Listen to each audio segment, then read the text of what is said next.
On a beautiful day like this, 2 years ago, the family of Adebakin welcomed an handsome bouncing baby boy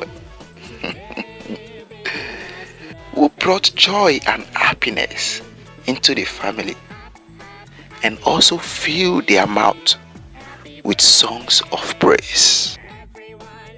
On the 8th day, he was christened and named Ademide, which means my crown has come. OlaSubomi, I am surrounded by wealth. Ọmọ Adebakin. Let's enjoy, dance and sway. Happy birthday. Kẹ̀rẹ̀kẹ̀rẹ̀ Ademide pé ọdún kan, la bá gbàlù, la wọ bàtà jó, la fi ń dúpẹ́ lọ́wọ́ olóore, la fi ń sọ fún un wípé ìkókó àná máa ti wá dàgbà lágbà. At the blink of an eye, Ademide clocked 2 years today, as in TWO2. That's our start. Ademide pé ọdún méjì. Party, baby. It's time to celebrate. Happy birthday to you. Happy birthday to you. Happy birthday, happy birthday, happy birthday to you. Happy birthday. Ademide, mo wá ní o tẹ́tí bẹ̀lẹ̀ jẹ́ kó o jẹ́ ń jíṣẹ́ tí bàámi rẹ àti màámi rẹ fi rán mi sí ọ. Wọ́n ní ọpẹ́ olóore àdáǹdá tán. Ọpẹ́ yẹ baba olóore tó tún mú ọlọ́dún kan sí i lórí òkè ìpẹ́. Wọ́n ní agbára àwọn kọ́ àmọ́ àánú lórí gbà. Ọ̀pọ̀lọpọ̀ ẹgbẹ́ rẹ ló wà lọ́sibítà tó ń gbomi tó tún ń gbẹ̀jẹ̀. Àmọ́ ìwọ wà lálàáfíà pípé nítorí adé bàbá mímọ́ gbọpẹ́ wa. Elédùmarè àti ìdúpẹ́ tán àṣẹ̀ṣẹ̀ mẹ́yẹ bọ̀ lápò ní nítorí pé ọpẹ́ wa ò lóǹkà. Ọmọ Adébákin ní pé kábíyèsí Elédùmarè ọba ó ní baba ńlá kú baba tani tó bí ọ́, àní baba ńlá kú baba tani tó yí ọ́ lọ́wọ́ wò. Ìwọ ládàgbà má tẹ̀pá, àdàgbà má pààrọ̀ oyè, àdàgbà má lo gíláàsì, àgbàlagbà oyè tí ń gbọ́ gbogbo ayé lẹ́ẹ̀kan oṣù. Ọgbọ́n orí ò má lè ṣàkàwé iṣẹ́ ọwọ́ rẹ Elédùmarè. Ìwọ gangan ni àdìtú balógun òde ọ̀run. Ìwọ láṣíwájú ogun lálọ, akẹ́yìn ogun lábọ̀. Ọba ńlá ni, ọba kẹ́ni, ọba tọ́ni, ọba túni, ọba woni, ọba gbani, ọba gẹni, ọba woni sàn. Ọba tó bá lórí ohun gbogbo ní gbogbo lọ́nà gbogbo ní gbogbo ìgbà. Ademide ní kábíyèsí ìbà.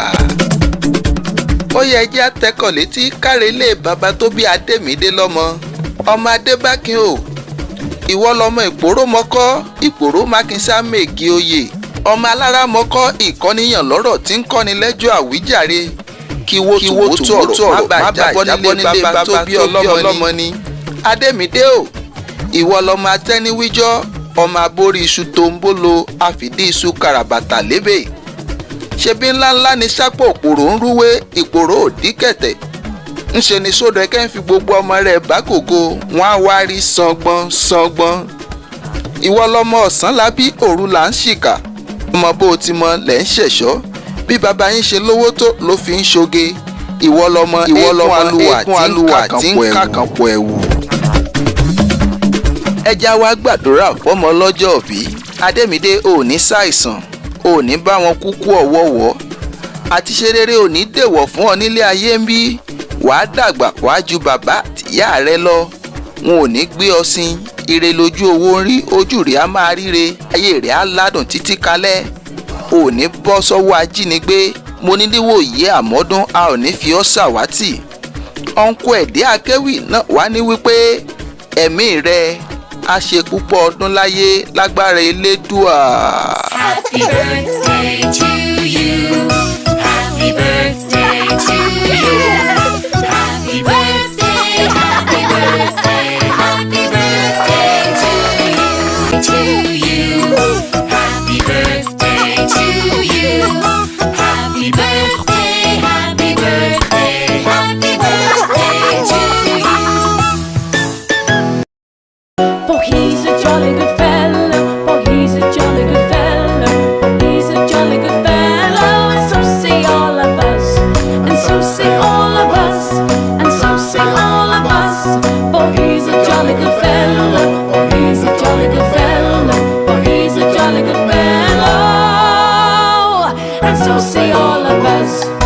It's baby's birthday, it's baby's birthday, baby's happy, happy day. Today, baby must laugh and smile and play. Happy birthday, baby, happy birthday. Everyone loves baby, yeah, yeah, yeah, yeah.